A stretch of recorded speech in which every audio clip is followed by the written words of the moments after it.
Hello everybody.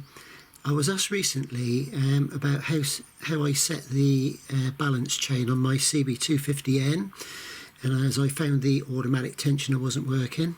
Now I had a little bit of an oil leak, so I've had to take the outer cover off anyway, so I thought while I was here I would just show you how the quadrant etc works.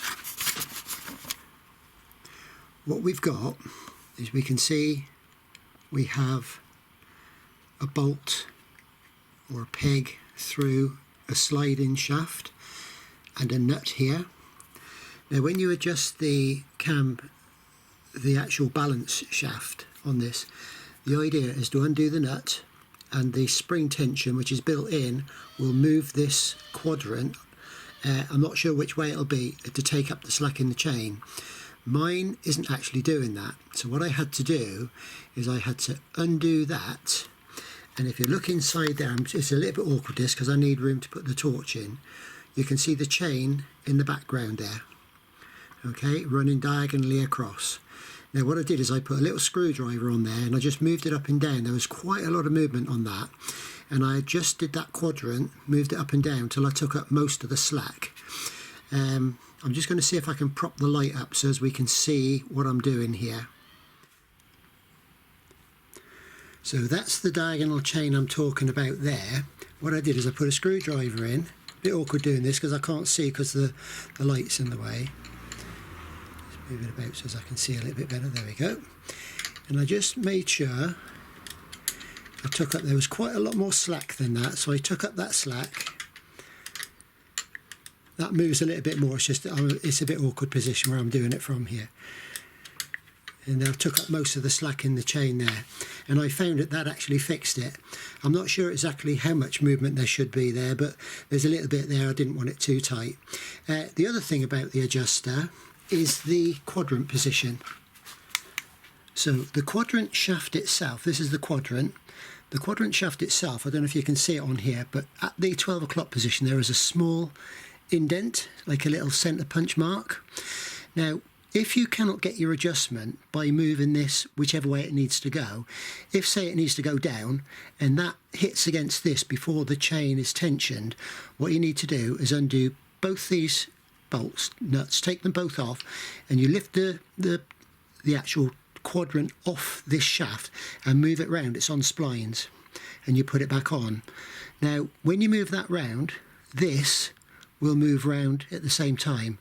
And once that gets down to 3 o'clock position, which at the moment it's 12 o'clock, so from what I can see there's not much wear on the chain, that is when you need to replace a chain. So, and I unfortunately believe that means a complete strip. If that's okay, somewhere between there and the 3 o'clock position, take up that slack in the chain, and I think you'll find that's the job done. That's how I see it anyway. This is just an old bike I've got here.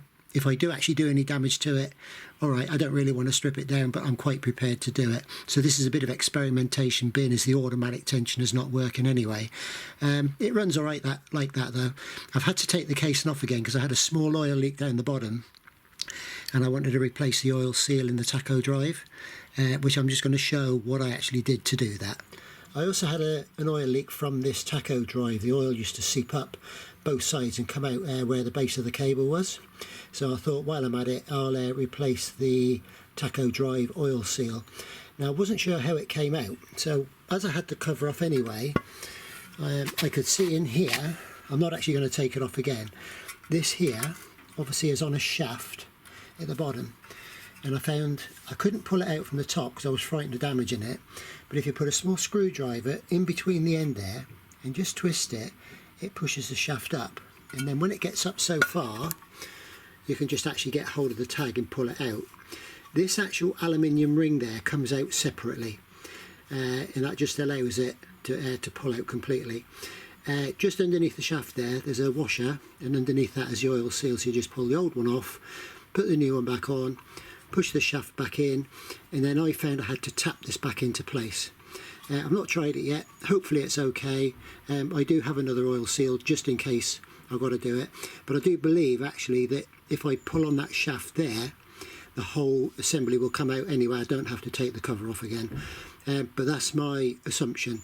It's not guaranteed, so you know, if you risk trying that, then you do it at your own risk. So that's just the way I've done it. So I'm just going to now just clean up the cases on the inside where the gaskets go, and then refit it back on with a little bit of sealant and a new gasket, and then go from there and see what happens. Thanks for watching.